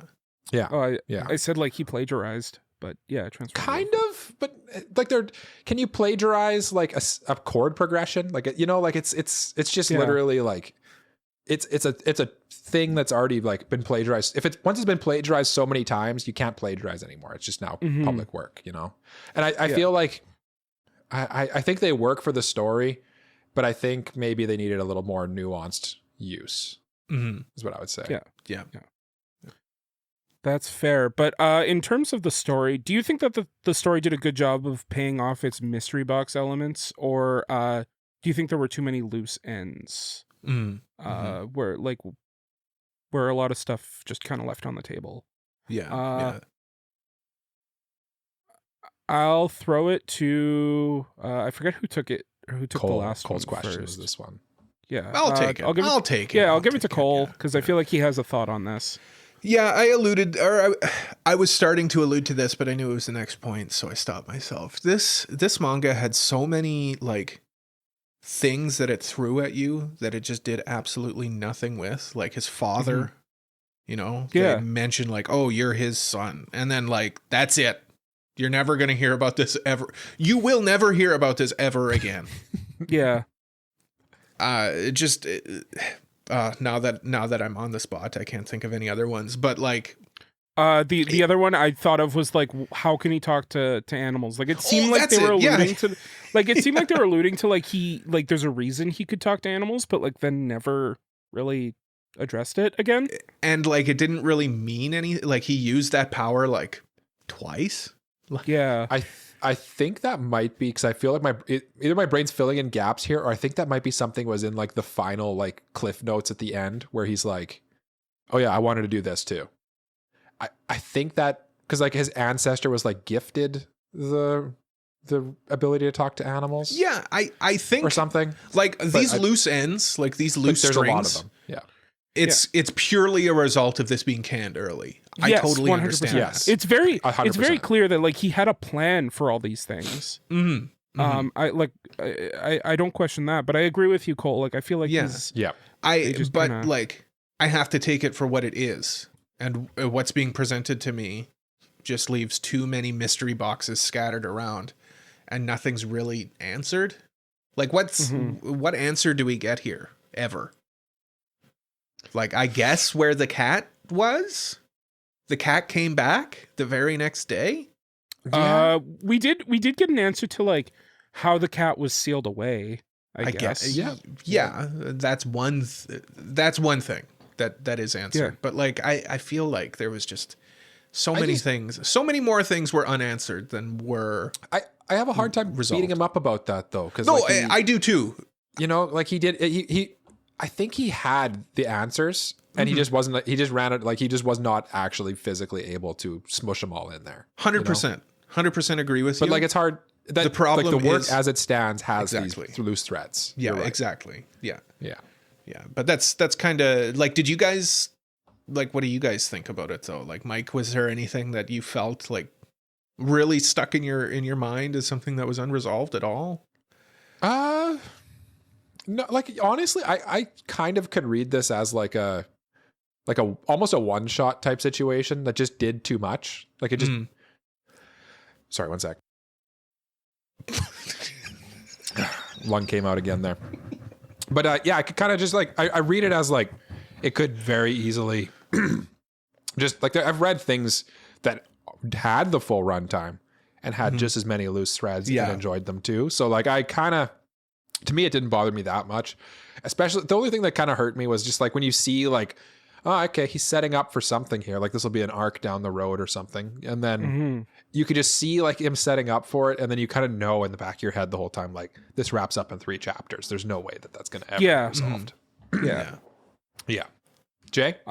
Yeah, like, I think the thing that got on my nerves a bit too much in terms of like tying off loose ends were the side characters, like Ichika and the other guy that had this whole thing with his brother. Like he has like that one character has this fight with his brother and then he leaves and goes like, we'll meet again.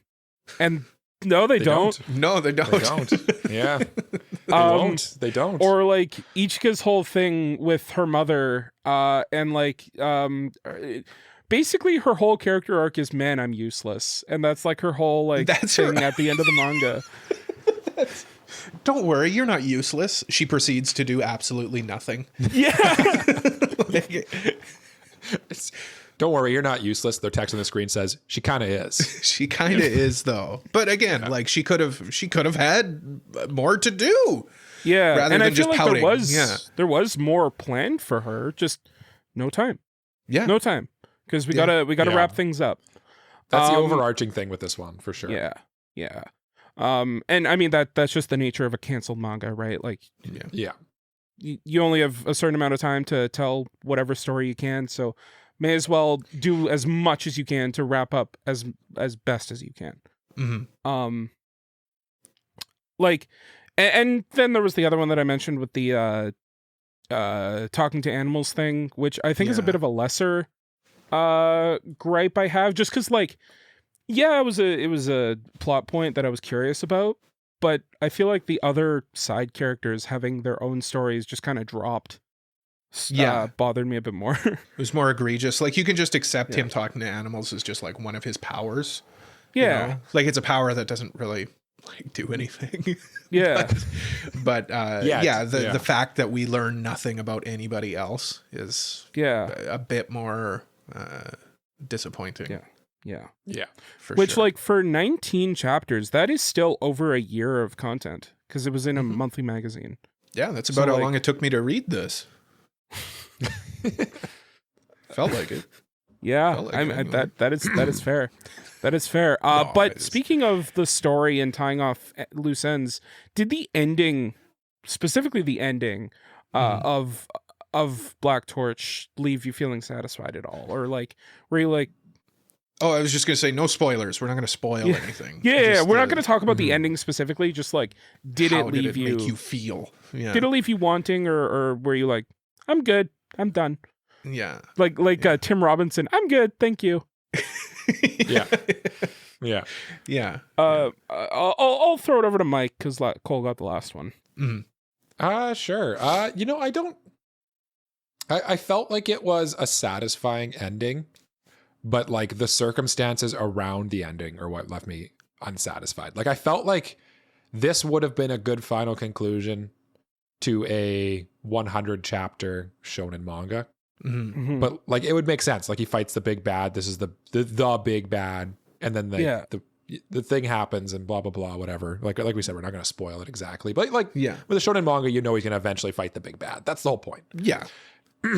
The world threatening big bad, and it just kind of felt like almost unearned a little bit because it just came up so quickly.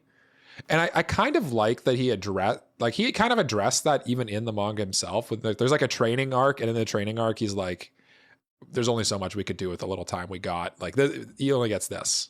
And then I felt like it would have been more satisfying if it could have built to it a little more with like a little more, if they just had more time, honestly, you know? Yeah. And just by him facing this world ultimate baddie where there's like, Cole said there could be easily sequels to this, but I feel like the sequel to this kind of goes the Bleach route where it's like he already fought the biggest, baddest thing. And then somehow the author has to come up with the next biggest, baddest thing. And like, it just power scales out of control kind of. And it just kind of makes the resulting fights feel less climactic. But like, I thought it was a good conclusion, just not quite earned. And I'm curious what Jay, I think this is your question. I'm curious what prompted you to question this one. So, yeah, I don't think that this was my question. I think I my only question. okay, but okay. Yeah. But Jay can answer it because Yes. I felt that the final fight itself was pretty good. For all things considered, very typical shonen final fight, but like I mean that's kind of what this is, a very typical shonen manga. So like I was satisfied in the sense that like yeah, this is an axed shonen manga.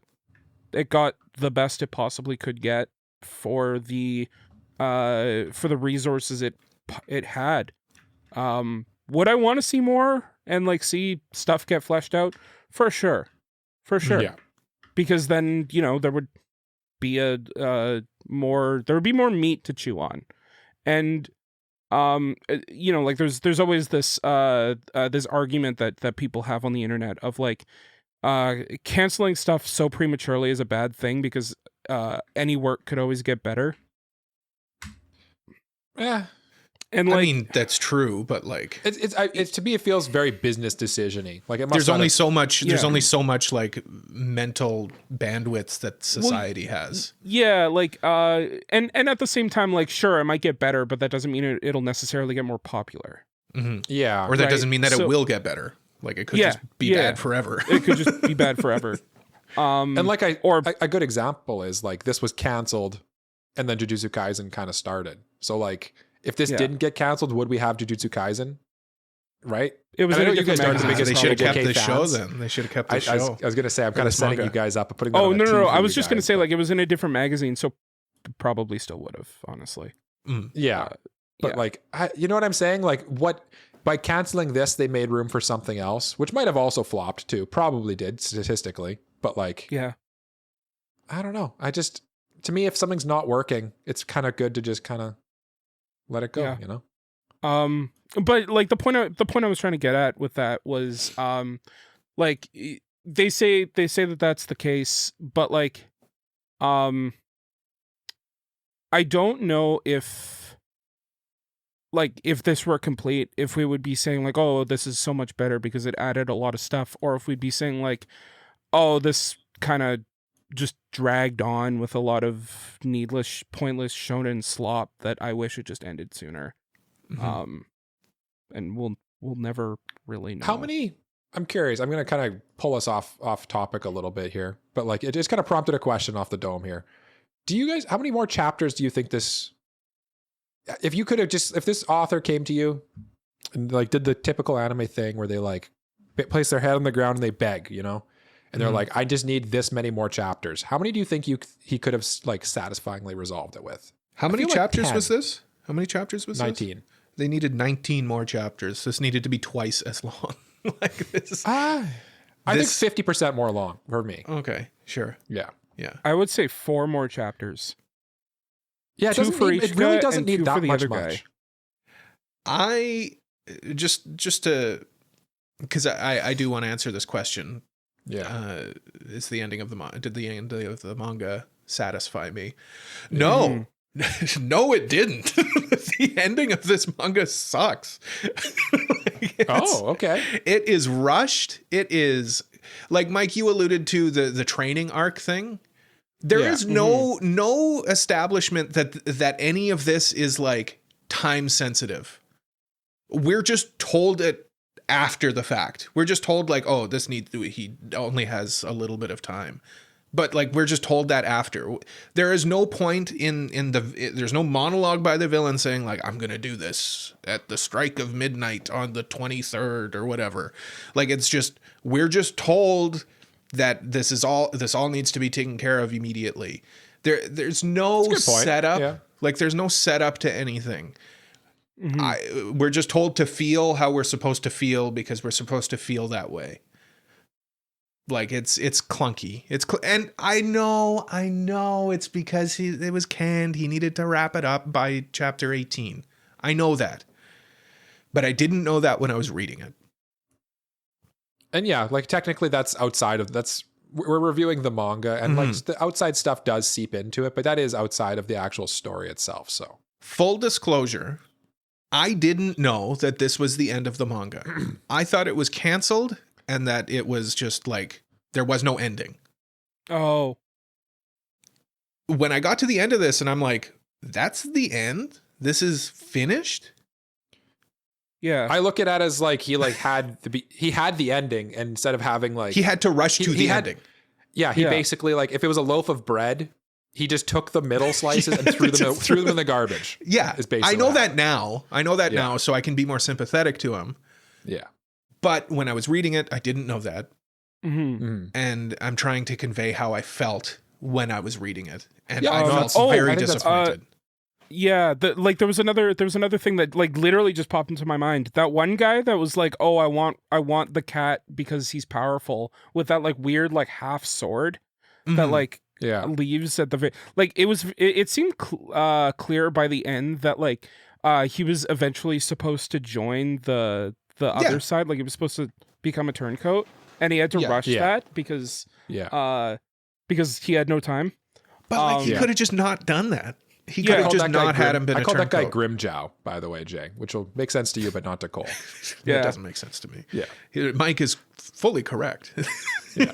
Do you know what I mean though? Like, I know what you mean. He's clearly like a big bad guy that like, you know, he's cool enough that he's eventually going to kind of be but like those turncoat moments work when they can be like set up. Yeah. And like, it just happened because the author said that it had to happen. Yeah. Or like the training stuff, like there wasn't any actual training. There wasn't. And again, that's so disappointing because I would have liked to have seen more of the training. I like those characters that he was training with. They seemed cool. Yeah. Then, and like their backstory seemed interesting about but then it's just kind of flash forwarded, and that's, he sure did train. Yeah. Sure was training in there. He sure did it. He sure did the thing. Crazy. Yeah. Crazy. And again, like big asterisk. I know why this had to happen the way that it did, and I feel bad for the guy. I feel like if he would have had more time, he probably could have done more. There were ideas.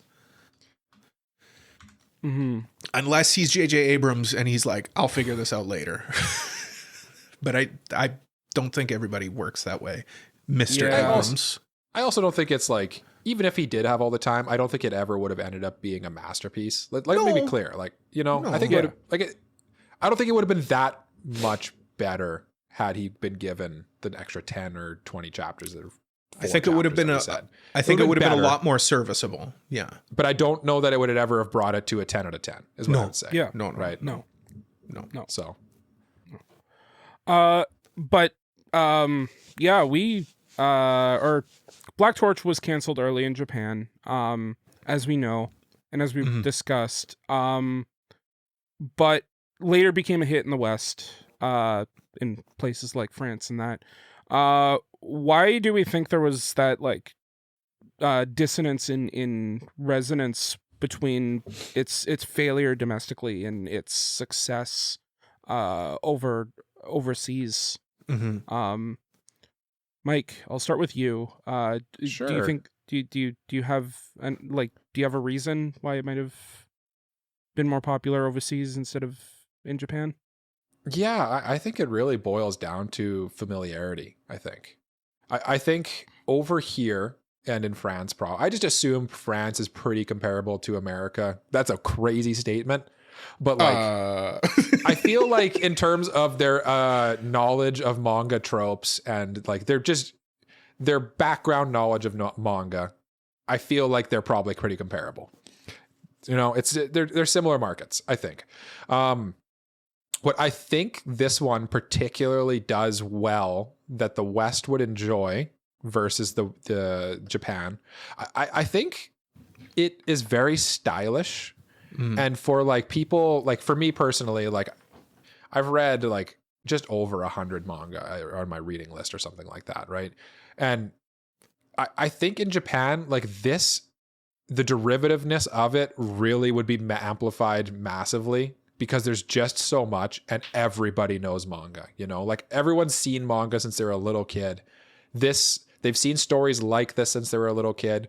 Whereas over here, even though it is derivative of like Bleach, most of us have only really read like one or two, unless you're Jay, who's read everything in Shonen Jump. Like you've really only read one or two shonen battle mangas that have a exorcist angle to them with like some kind of supernatural being, right? So like, even though it is derivative, it still feels a little like it's less egregious, I think, because we're less familiar that's why I think it probably took off over here. And honestly, like, it's France. I think they probably liked how stylish it is too. Because if nothing else, like Tite Kubo, like that guy knew how to make a very stylish manga because he loved fashion and stuff. I speak about it like he's dead. He's alive. And like, again, this is sort of just like copying Bleach in a lot of ways. So it has a lot of the same genes. Mm-hmm. Yeah. Jeans, pants. New jeans. Yeah. New jeans. R.I.P. Jay, what do you think? Yeah, I kind of agree with that. I think like a lot of shonen fans look for stuff that is very similar to what they like. And so like because Bleach is a very big thing, people will go, I want something like Bleach. Well, this is very much like Bleach. You like Bleach? I have this other thing for you. And it just, it's kind of, he just crossed out the word more. Bleach. Just left a Black B Torch. and wrote Black Torch. Yeah. I mean, like it's another manga that starts with B and ends with CH.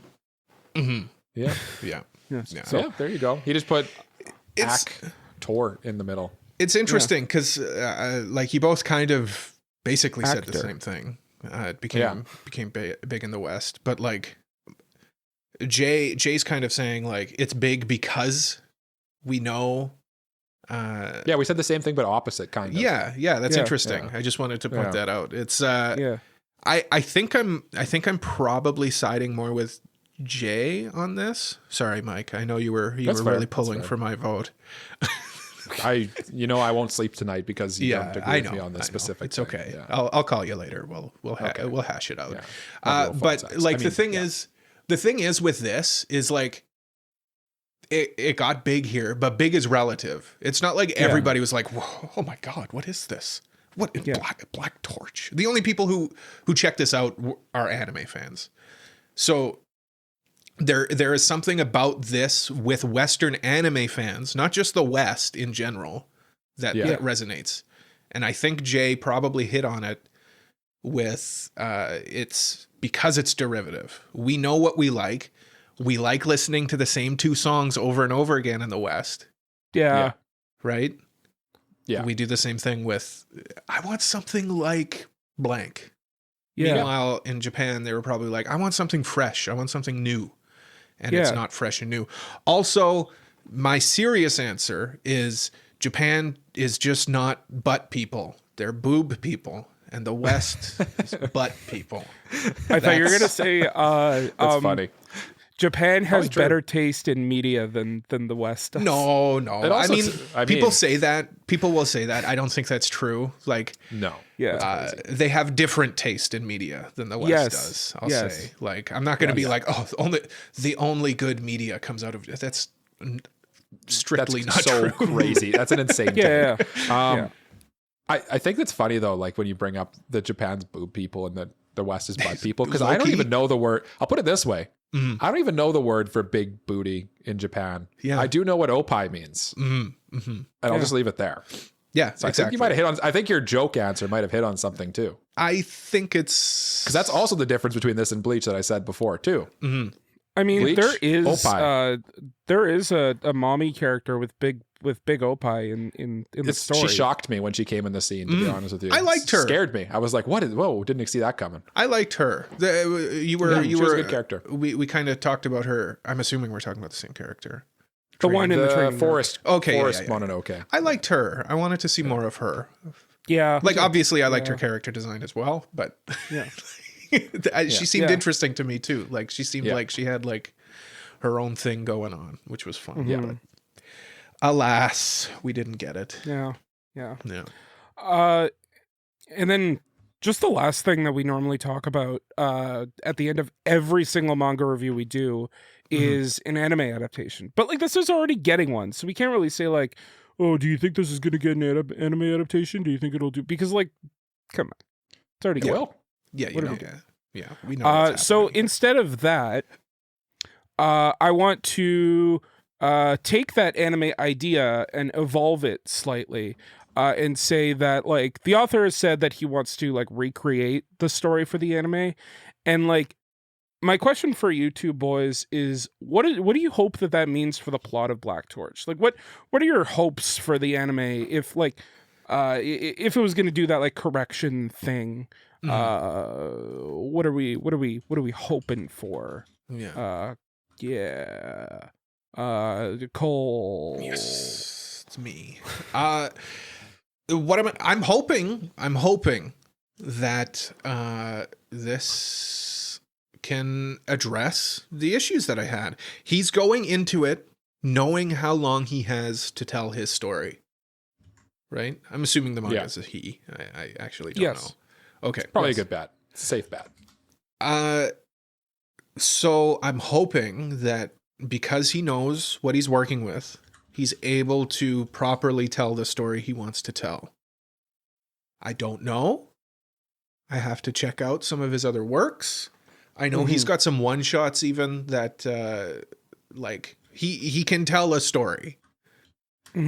It's just given the circumstances that he found himself in, he was unable to tell this story. So I'm hoping the anime is able to tell his story that he wants to tell. So not to overuse the phrase that we always seem to overuse, I am cautiously optimistic for the anime because there's stuff in here that can be cool.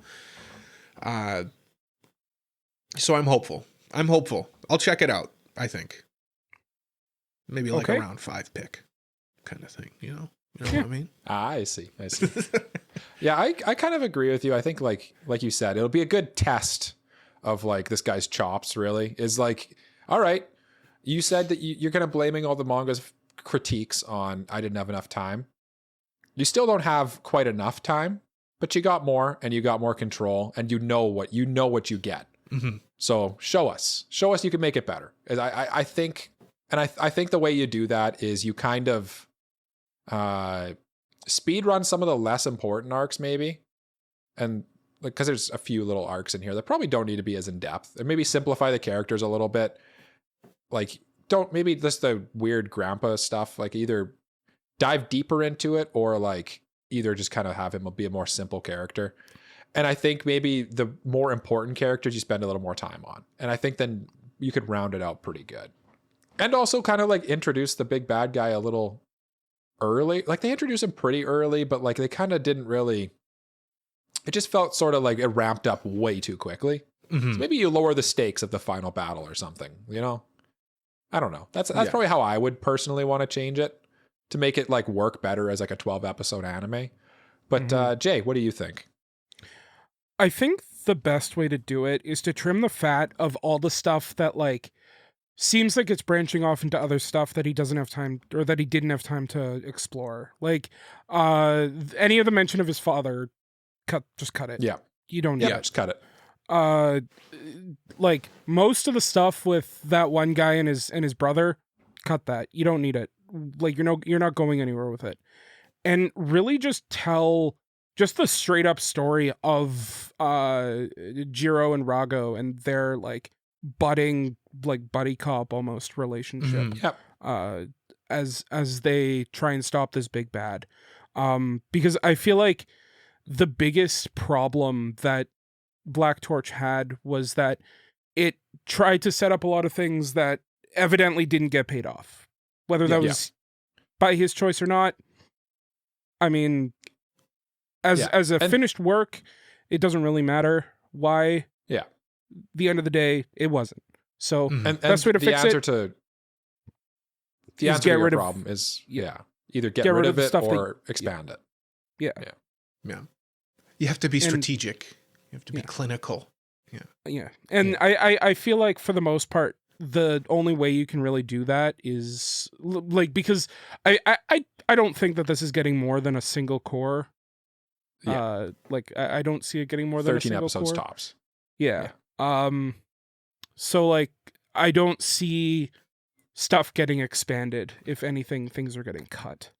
I was more thinking when I said expanded, I'm like thinking of like the brother character, for example.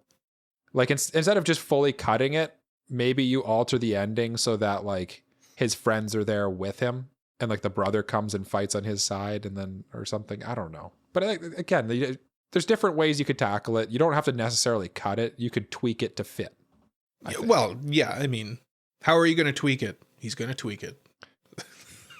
Okay.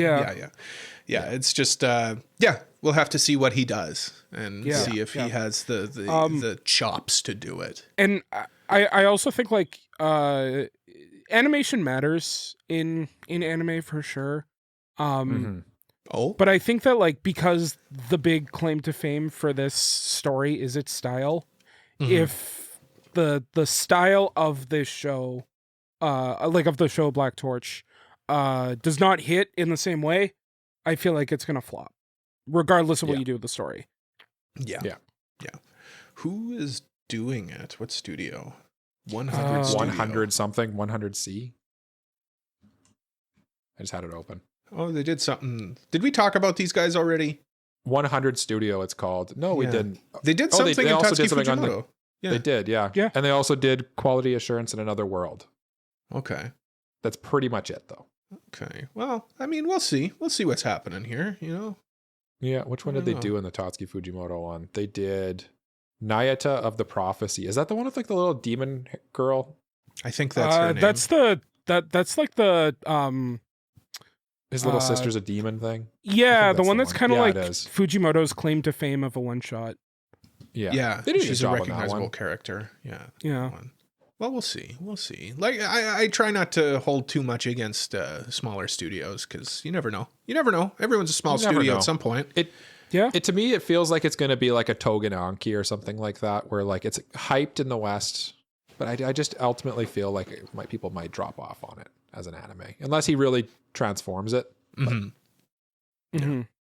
we'll see. We'll see about it. I don't know. We'll see. Yeah, but that only leaves our summarized thoughts on Black Torch. So because I'm the one who submitted this manga for review, I get to go last, and I get to listen to my co-hosts ramble on about how they think about the manga, and then I can just say, yep, I agree, and leave it at that. So I'm in a very special position where I can just say we're going in AniPro order. Okay. For final thoughts. Hey. All right. Well, I'm glad that I get to lead off first because we get the hate out of the way. No, I didn't hate this manga. I let me just surmise how I feel about it because it is difficult to kind of assign a rating to it. I actually didn't mind most of this manga. It was very derivative. It was very, you know, I've been here before, but like I thought it did what it did fine. It was fun. Where it lost me, and it lost me in a big way, was its ending. And we've talked about it for this whole review. I totally understand the circumstances that led to this ending. But the fact of the matter is, it ended how it ended. And it ended poorly, in my opinion, in my humble opinion. Yeah. And for that reason, because like, if I would have known, if I could go back in time and tell myself exactly how I would feel, like somehow transfer just the feelings into me, it would have been, I would have dropped this. But I wouldn't have dropped it until like chapter 15, which thanks guys. Thanks for telling me. I thought it was 19 chapters. I thought it would be a quick read. Thanks for warning me. Yeah, I really appreciate it. If only we'd warned you beforehand. No, it was a quick read for me, actually. I finished it in 2 sittings. Yeah. Yeah, it was, as an overall rating, I'm going to say would have dropped it. I would have dropped this one, I think. Okay. Mike? Yes. Okay, so that's me up next as the middle host. Yeah, this is a tough one to really say how you feel, because it's so hard to separate the canceled part of it. Like, honestly, that's such a big part of this manga's story, is that it just, the whole way through, other than the first 3 volumes, like from the 3rd volume on, you can kind of just feel like this guillotine hanging over the manga's neck. And it just, you can't help but feel that way. It's just like, oh, there's a lot setting up here that it only has so much left to tell. Like, there's only so many chapters left. And it really dampened my experience of it quite a bit. But like, I feel like while it was like an enjoyable read, like I had a pretty decent time with it. I didn't find it really slogged at any point, and I found the characters like all pretty compelling and all that stuff. I just didn't feel like, I guess I have the same criticisms that the Japanese fans had. I just felt like it was pretty, I've been here before. I've seen this. I've done this. While it is like done well, I just didn't feel like it didn't tantalize me in ways that I would want. And I just kind of it didn't do anything that I would really be like, this is something that you have to check out.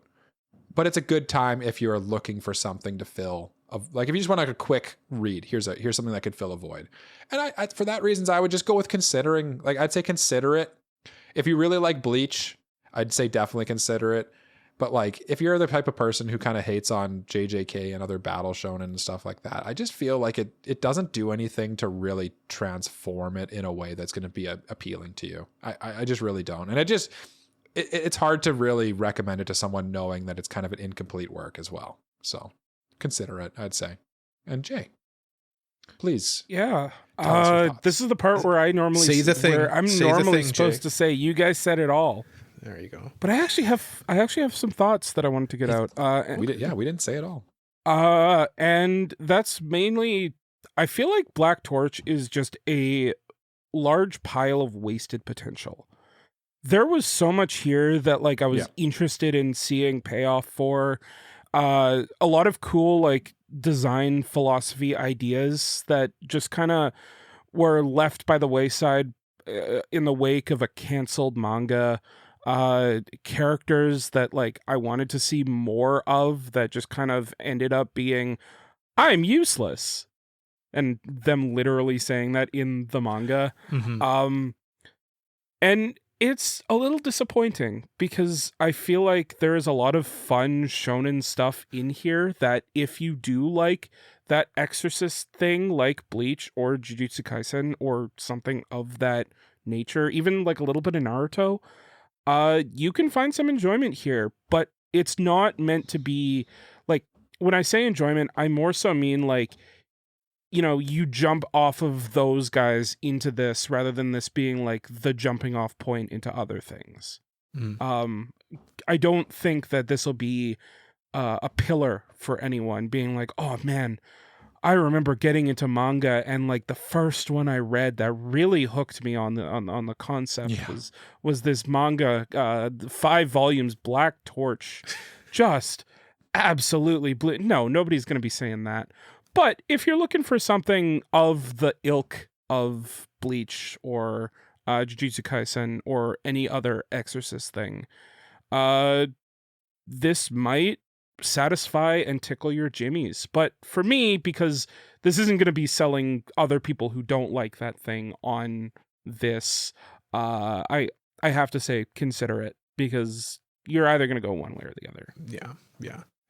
It's certainly an interesting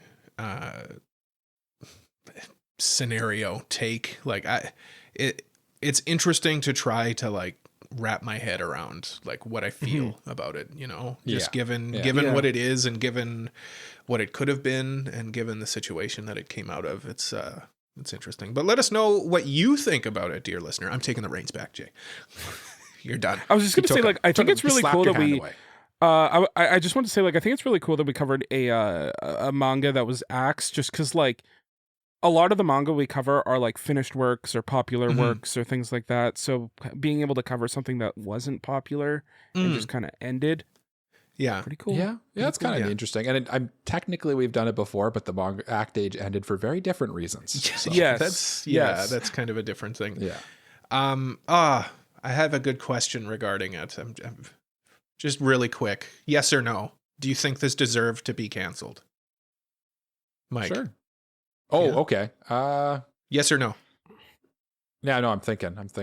Does it deserve to be canceled? Again, it goes back to the does anything deserve anything?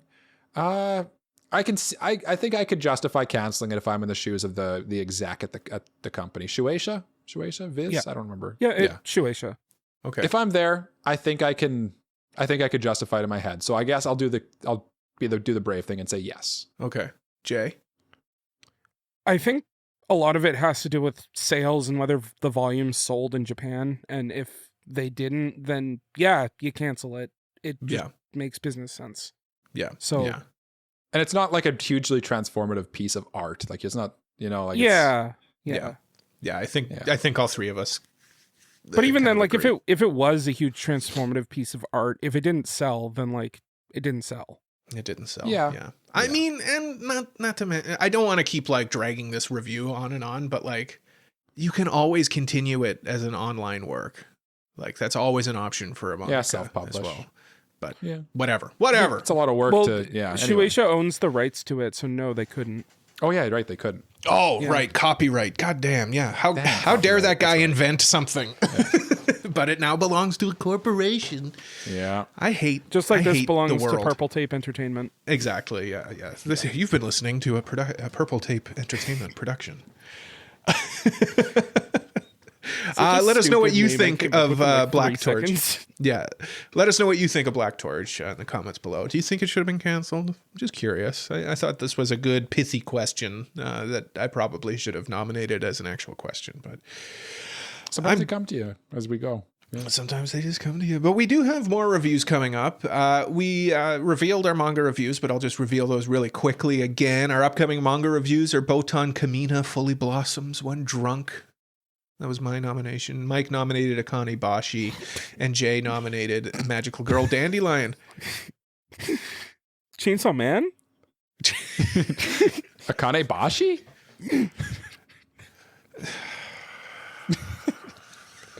And for anime, we got Now and Then, Here and There, the 2001 classic, and then the 1998 classic, Neon Genesis Evangelion?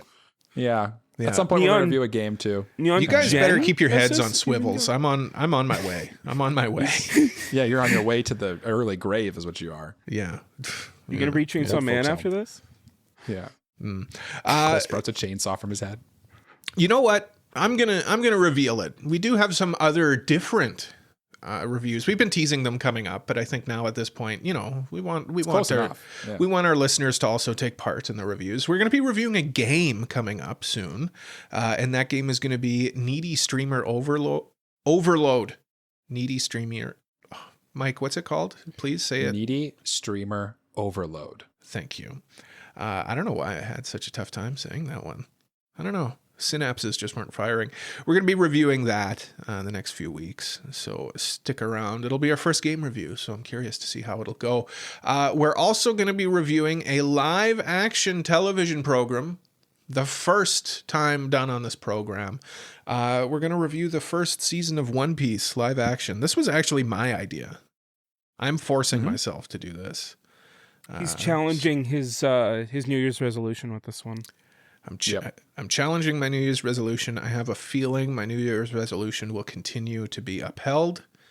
I can't wait for you to watch it and be like, I loved it. Gosh darn it. Gosh darn it. I loved how bad the CG looked in this. This was incredible.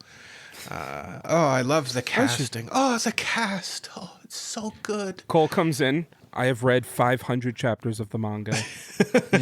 Well, we'll see. We'll see. Maybe you're right. But that wraps up this show. Thank you so much for listening to another episode of AniPro. If you liked it, please leave a like, subscribe, leave a review, tell a friend about us. If you really like us, why don't you consider supporting us on Patreon like these lovely people, Mr. Family Guy 36, Elijah Wood, Braindead B-Dog, Peach, Frama, Kratos, Just Juz, Mogmog, Uncle of Light, Zaffron, Genus 26, and Taco. By supporting us on Patreon, you get access to all sorts of perks, and it really helps out the show. We're also on social media at AniProPod, and please join our Discord community to keep up with us and other listeners. Links to everything is in the description or at our website, AniProPod.com. Jay, you did such a good job hosting the second half of this episode. I'm going to ask you to take us out of the second half of this episode. Lead us on a round of bye-byes, if you would, please. Yeah, for sure. My throat is dying, so I'm sorry. I got to get out of here. Bye-bye. Bye-bye. I can't tell if that was a planned one or not. Bye-bye. Bye-bye. Okay, cool.